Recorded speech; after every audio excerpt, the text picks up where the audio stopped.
위기 탈출 넘버.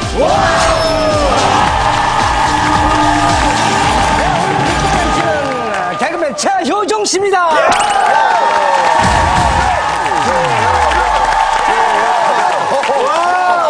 자, 최효정 씨 하면 말이죠.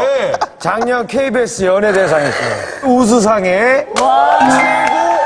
최우수 아이디어상까지 받았어요. 대박. 박성광 씨도 예전에 상 받은 적 있으시죠? 그럼요, 저 상 받았습니다. 언제인지 기억은 안 나지만. 네. 2008년도니까. 벌써 모르겠네요. 근데 지금은 개그 콘서트에서 볼 수가 없네요. 문제가 있나요? 문제가 있나요? 최효정 씨하고 문제가 있어요. 저한테 문제가 있어요. 좀 뛰면은 개런티 때문에 문제가 생겨가지고 면전을 쉬더라고요. 네. 머릿속에 문제가 있어가지고 아이디어가 안 나와요. 그래가지고 문제가 있는 거예요. 매번 아이디어.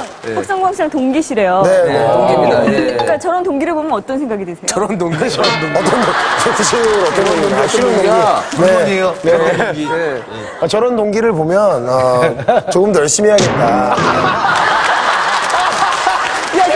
형 되게 좋아한다 그랬잖아. 아니, 그러니까 인간적으로는 좋아하는데 또 저렇게 또 일적으로 조금 아닌 건 또 아닌 거니까 저도 앞으로도 겸손하고 더 열심히 아니 그럼 해야겠다. 반대로 박성광 씨는 최고의 인기를 지금 얻고 있는 우리 최효정 씨를 보면 어떤 생각이 들어요? 선배들이 항상 그런 말 합니다. 인기는 거품이라고. 좀 날아갈 수 있어요. 근데 효정 씨가 많이 합니다. 요즘에 개 콘서트 많이 해도 좋고 CF도 많이 찍어도 좋아요. 해피투게더 MC도 들어가고 다 해도 좋은데 위기탈출 넘버 MC만 안 건드리면 좋겠어요. 이 자리는 내가 해야 되니까 건들지 않으면 좋겠어요. 내가 보기엔 오늘 바뀐다. 오늘 바뀐다. 효정아 지금 자 이거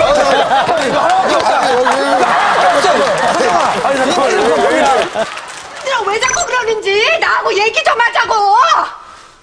본인뿐만 아니라 온 가족에게 고통을 안겨주기에 소리 없는 가정 파괴범이라고까지 불리는 공포의 질환, 치매.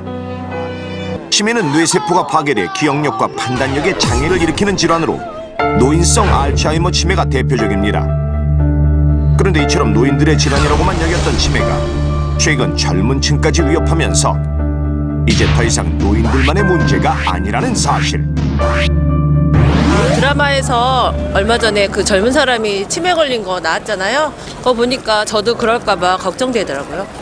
요새 금망증 좀 생길 때 나중에 치매 생길까봐 걱정이 되죠. 암은 수술해서 고칠 수가 있는데 치매는 수술해서 고칠 수가 없으니까 참 걱정되고 무서워요. 국민건강보험공단에 따르면 현재 우리나라 치매 환자는 무려 약 22만 명으로 최근 7년 사이 치매 환자 수가 4.5배나 급증하면서 해마다 20%씩 빠르게 증가하고 있는데 문제는 치매의 발병 연령이 점점 낮아지고 있다는 것. 실제로 2009년 한 해 동안 발병된 30, 40대의 젊은 치매 환자 수는 약 2,000명으로 5년 전에 비해 무려 50%나 증가했고 심지어 20대 이하에서도 한 해 동안 55명의 치매 환자가 발생돼 젊은 치매 환자가 부쩍 늘고 있다는 것을 알 수 있습니다. 그렇다면 이처럼 30, 40대 젊은 치매가 급증하고 있는 이유는 무엇일까요? 그것은 술로 인해 뇌세포가 손상되는 알코올성 치매 환자가 젊은 층에서 많이 발생하고 있기 때문. 실제로 7, 80대 환자가 대부분인 노인성 알츠하이머 치매와 달리 알코올성 치매는 그보다 훨씬 연령이 낮은 40, 50대에서 많이 발생하고 있으며 심지어 그 연령이 20, 30대까지 내려가 젊은 층의 발생 비율이 증가하고 있는 것. 알코올성 치매가 더욱 위험한 이유는 노인성 알츠하이머 치매에 비해 알코올성 치매의 진행 속도가 매우 빠르기 때문인데요. 따라서 증상을 방치할 경우 짧은 시간 안에 노인성 치매와 비슷한 증상을 보이며 결국 혼자서는 아무것도 할 수 없게 돼 최악의 경우 합병증으로 인해 사망할 수도 있다는 사실. 그러나 한 가지 다행인 점은 알코올성 치매는 초기에만 발견되면 충분히 치료가 가능하다는 점. 따라서 무엇보다 초기 증상을 제대로 인지하는 것이 중요합니다. 알코올성 치매의 대표적인 초기 증상은 바로 블랙아웃 현상. 아침에 눈을 뜬 순간 지난밤 술자리에서의 기억이 가물가물하다면, 더군다나 언제 어떻게 집에 들어왔는지 아무리 생각해도 모르겠다면 소위 술 먹고 필름이 끊겼다고 말하는 것이 바로 블랙아웃 현상인데, 그저 사소한 술버릇으로 넘기기 쉬운 이 증상이 뇌에서 보내는 알코올성 치매의 첫 신호라는 사실.